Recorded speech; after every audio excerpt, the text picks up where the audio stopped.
You've probably been told that money is a tool for freedom, a reward for hard work, a path to a better life.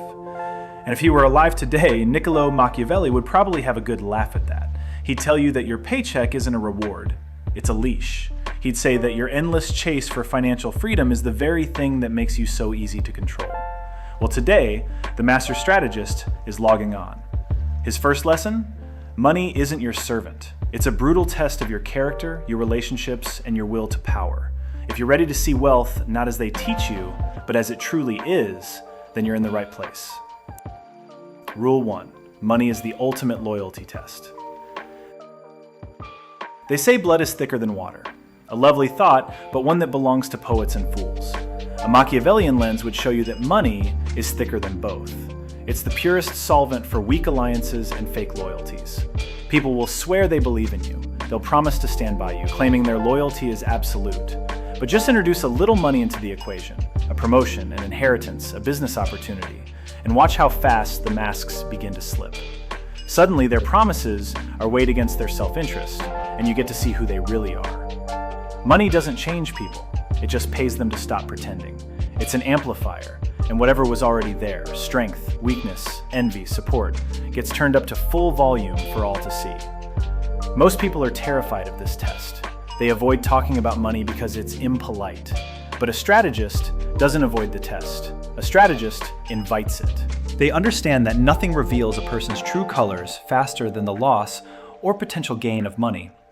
So they watch closely when wealth enters the room. Do their allies celebrate with them? Or does a quiet jealousy start to curdle in their eyes? Do they offer to help? Or do they start questioning if you even deserve it? Here's the takeaway. Don't trust sweet words, promises of brotherhood, or declarations of faith. Trust only what you see when there's money on the line. Offer a small opportunity and just observe. Does the person become grateful or entitled? Do they use it to build something? Or do they just consume it? Loyalty that has never been tested by temptation isn't loyalty at all. It's just a lack of opportunity. Use money as your silent filter. It will tell you who's fit to stand by your side and who is only ever standing in your shadow, waiting for a chance to take your spot. Rule 2. Stop earning, start controlling. The world teaches you to climb the ladder, get a higher salary, become a well-paid servant. That's the path of the earner. The Machiavellian path is completely different.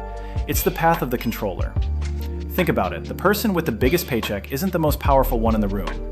The most powerful person is the one who signs the paychecks, the one who controls the flow of resources, who metaphorically decides who eats and who starves. This is a modern take on his ruthless pragmatism, but the principle is the same. Stop asking, how can I earn more? And start asking, how can I become the source of what others need? When people depend on you financially, for their contracts, their salaries, their opportunities, their loyalty is no longer an emotional choice. It's a necessity. You don't have to threaten or bully them. Their own desire for comfort and stability does the work for you. They'll watch their own words, quiet their own complaints, and line their goals up with yours, all without you having to give a single command. The masses are taught to work for money. The powerful understand the real goal is to have money and people work for you. You don't get there by being the best employee.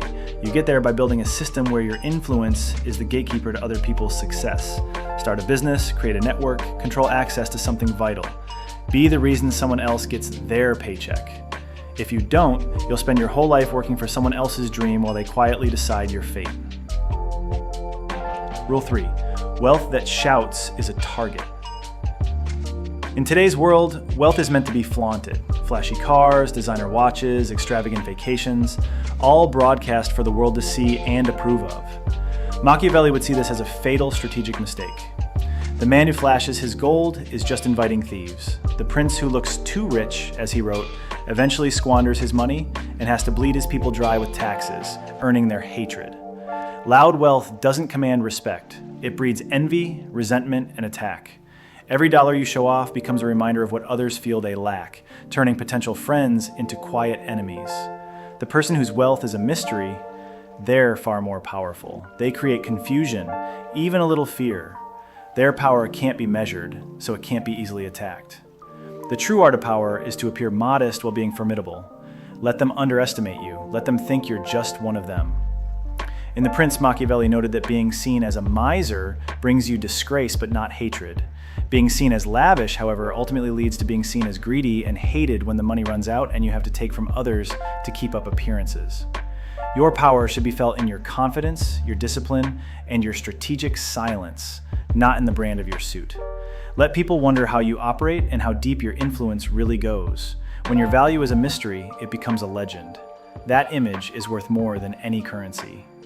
Protect your throne not by showing off your gold, but by making them doubt how deep your empire truly is.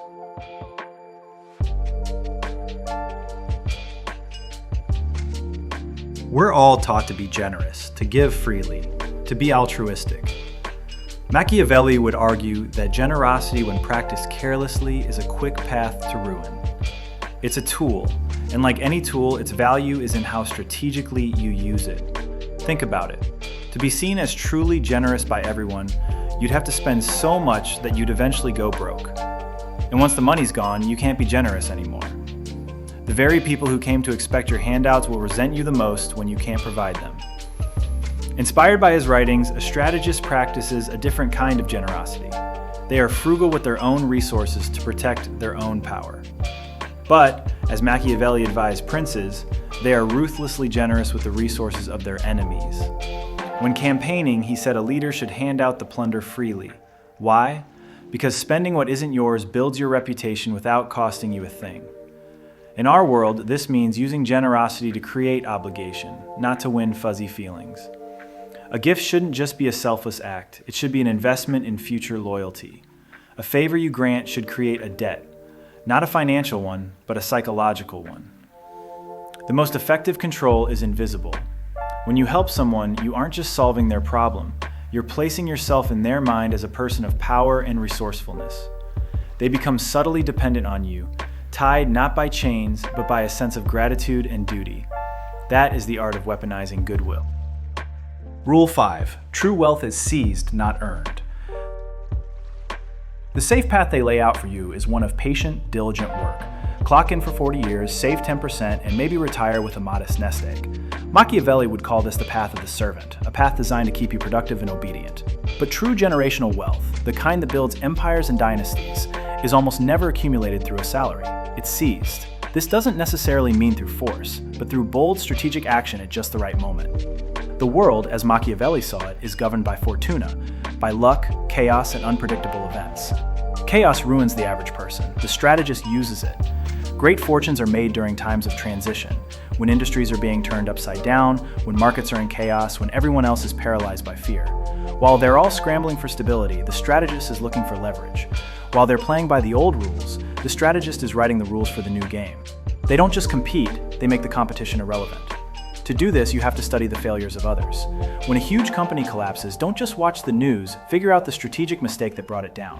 When an investment bubble pops, understand the mass psychology that created it. This knowledge is your shield. You must cultivate what Machiavelli called virtù, the skill, the courage, and the adaptability to act decisively when fortuna presents an opening. He famously wrote that the goddess of fortune is a woman who is won over by the bold and the aggressive, not the cautious and the timid. Patiently earning is a noble path to comfort, but seizing opportunity is the path to sovereignty.